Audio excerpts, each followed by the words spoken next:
Good afternoon to everyone. It's Saturday, the 18th of December. It is 30 degrees here in Cape Town, but in Europe it's winter. And I'm looking at the list of the latest swims, ice miles. And yesterday, a new world record by a 29 years old from Poland. I can't really pronounce his name properly. He will pronounce it later, so I'll call him Christoph. It does say that it's his first ice mile, but to be honest, probably less than a week ago, he attempted the world record, and he finished after around 2.7 kilometer. We can talk to him about this later, but that's his first official ice mile. He is from a place in Poland, which I can't pronounce, and he swam 2.43 miles, which equivalent to 3.91 kilometer in 1 hour and 19 minutes. So we are about to break the 4-kilometer records. I think 119 is probably the longest someone swam in ice mile. The average water temperature was 3.39, wind chill 4.6. Well done to Christoph. Christoph. Yes. Can you introduce yourself and tell us, tell us a little bit about it. Yes. So I am Krzysztof Gajewski, and this place was Kopalnia Wrocław. This is the name of the lake near to the Wrocław town. Normally, my main sport is marathon swimming, yes, but because in the Poland, always winter is something around 3, maybe 5, maybe 4 months per year. So ice swimming is my second love, and in this year, I think I need to change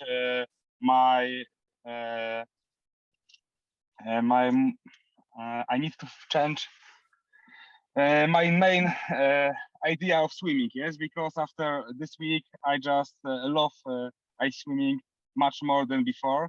Yes, in like 6 days ago I tried to first attempt to world record, and to be fair, that was the most amazing swim in my life. Yes, that wasn't about how cold this water, it wasn't about how long it was about how fast can ice on the water stop your dreaming, stop your swimming. Yes, and that was I think that was one of the most important lesson in my life about swimming, about ice swimming. Yes, and we had the crazy idea to try 4 days later, repeat the swim. Yes, we have a bit luck in the weather in the Polish, because it was like 15 degrees air hotter than 4 days later.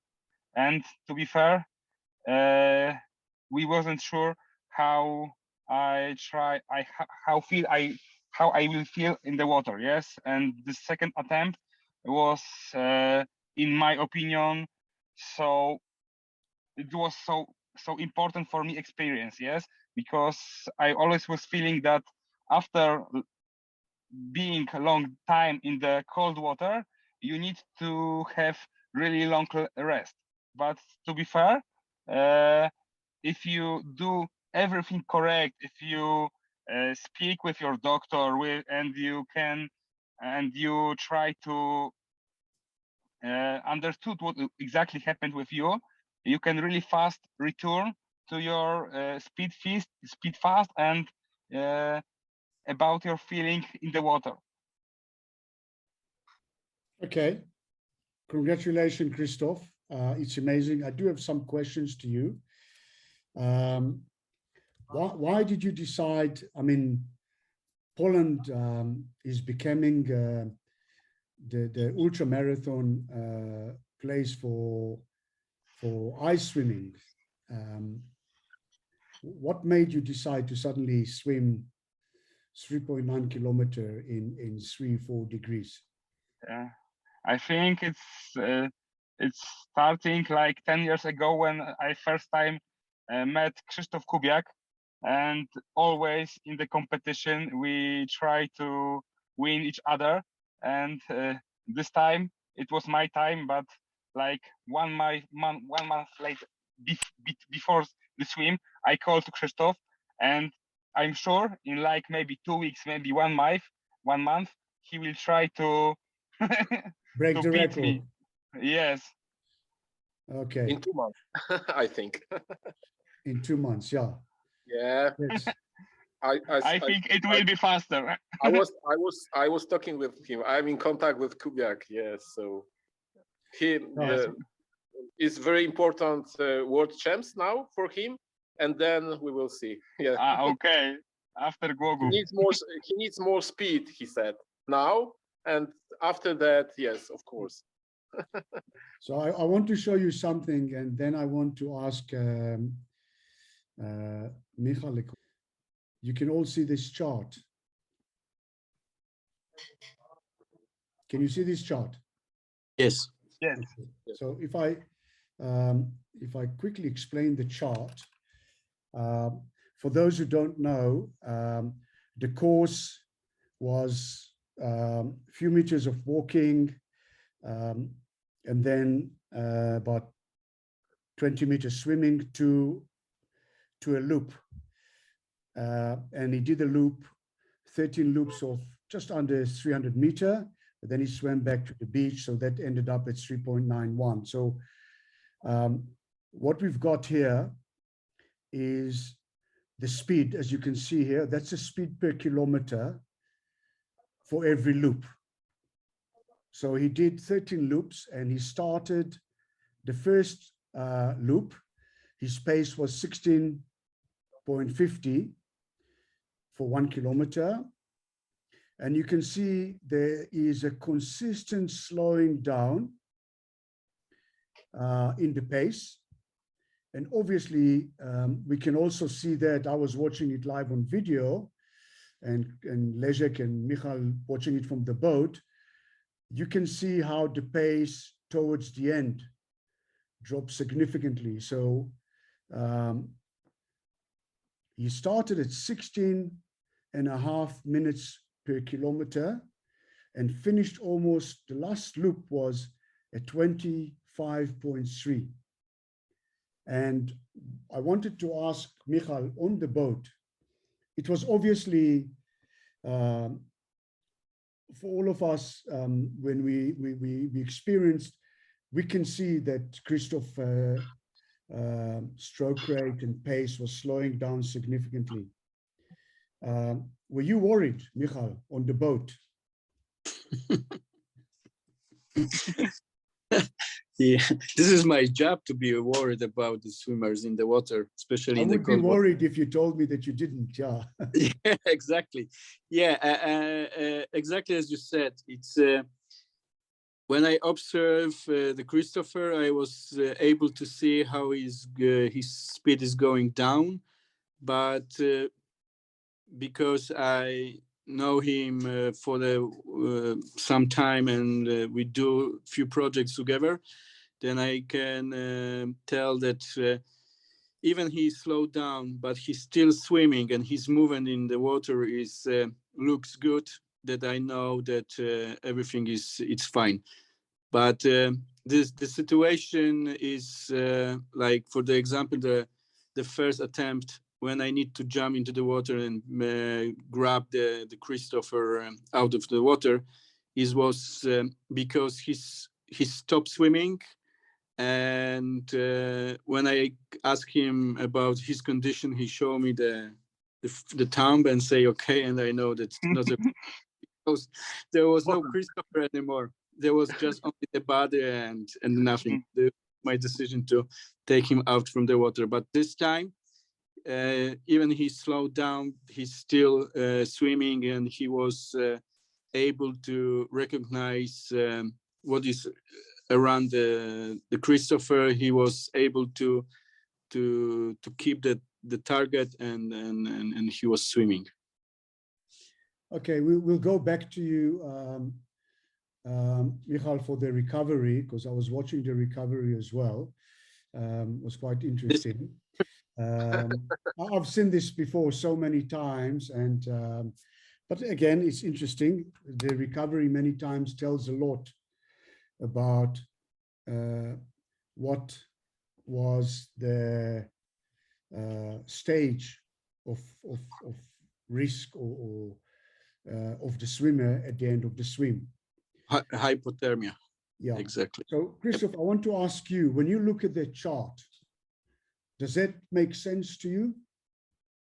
Yes. Could you feel, because I was watching it and up to about here, it was fine. And suddenly the pace, especially the last two loops, the pace dropped dramatically. Did you feel suddenly that your pace is dropping dramatically? Were you aware of that? To be fair, I don't remember last 3 loops.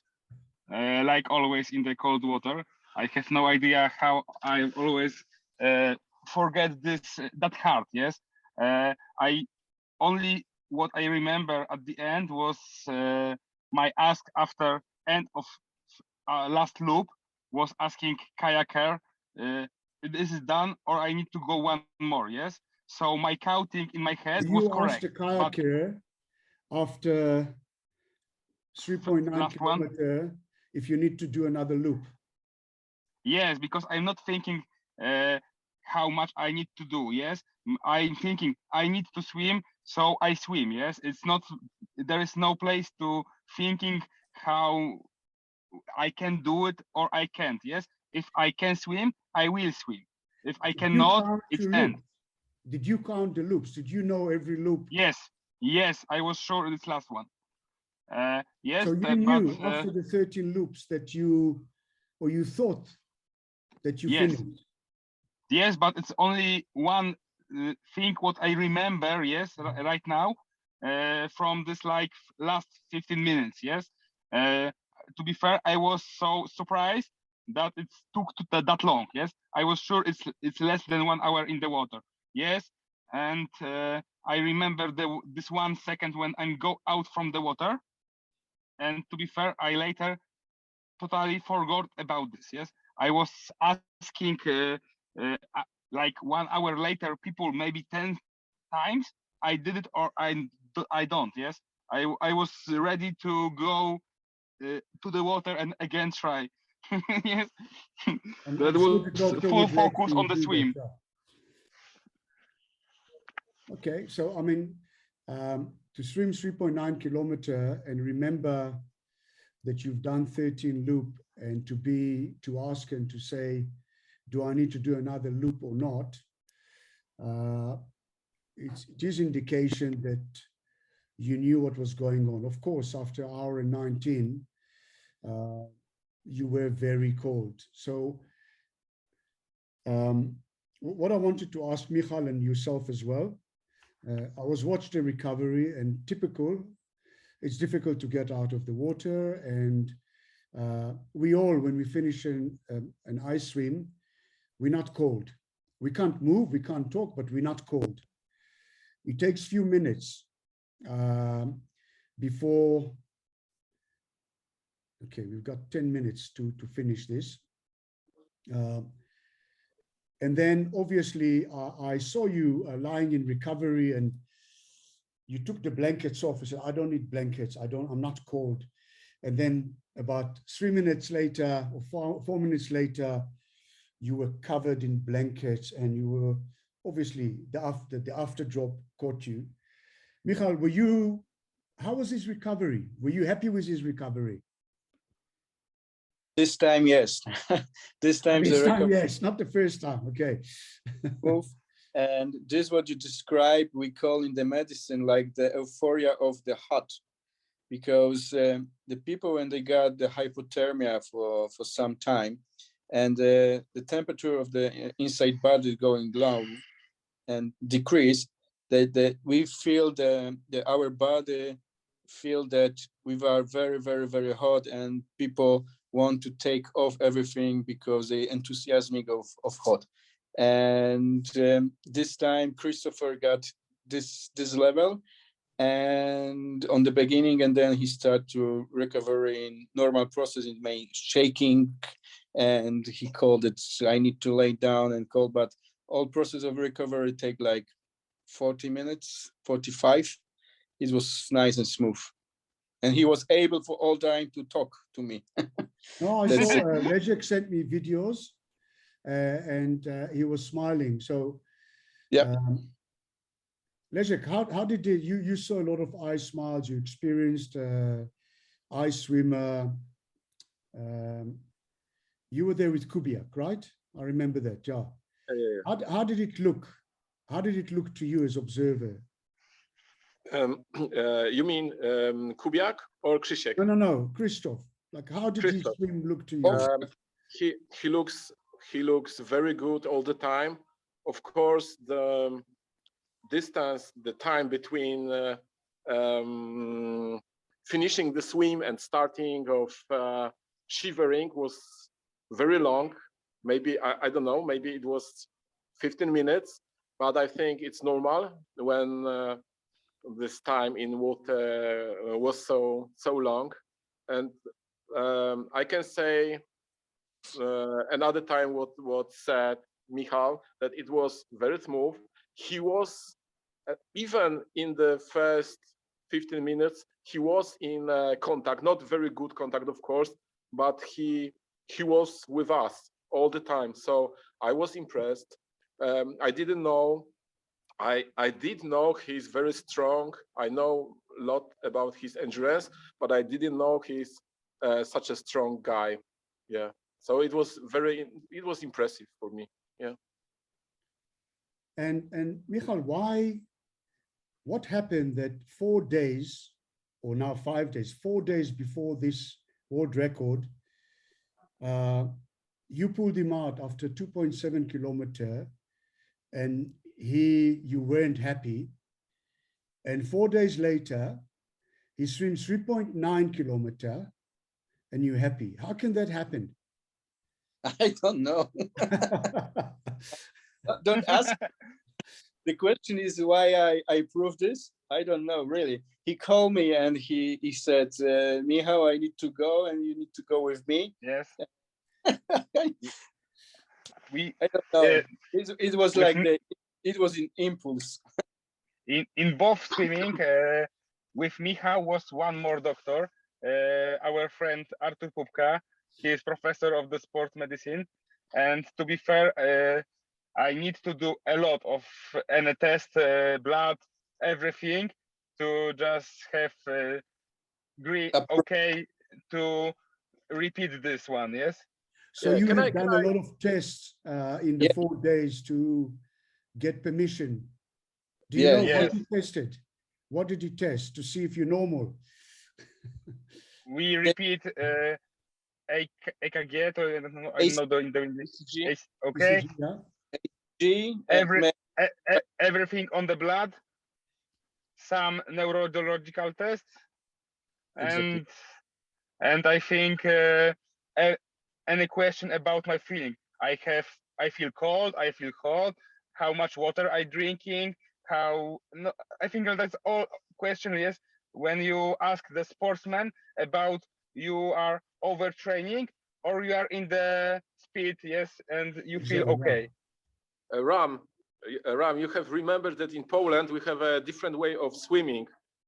We do sometimes ice kilometer before breakfast. I do 2 ice kilometers or 3 a day. So we have not the recovery as in Russia or in Western countries. We just put our clothes on and go home. So I think we are tough. We are different culture of winter swimming or ice swimming. So Christoph is an example, very good example of that kind of swimming and our approach to swimming, to ice swimming. No, I know the Polish culture. Michal and Leszek know in Svalbard when we did the ice mile, and we finished an ice mile, and it's 0 degrees outside, and we basically got into the boat.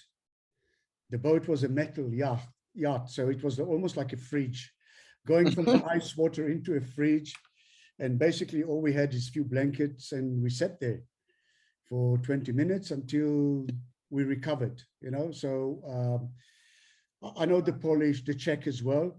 When I did the ice mile in Prague, and I finished an ice mile, and you know, in South Africa we have a room with a doctor and blankets, and we basically just went into a room with a little heater, and we ran around the heater for about 20 minutes until we warmed up, and that's it. But that was the beginning.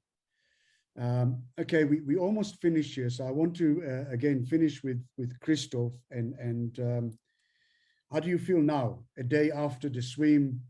Are you fully recovered? Do you remember much?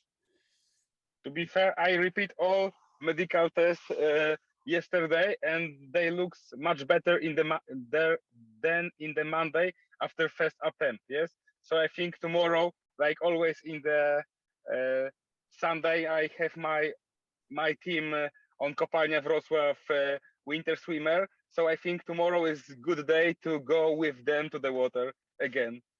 Do a quick 1 kilometer in 2 degrees or 3 degrees.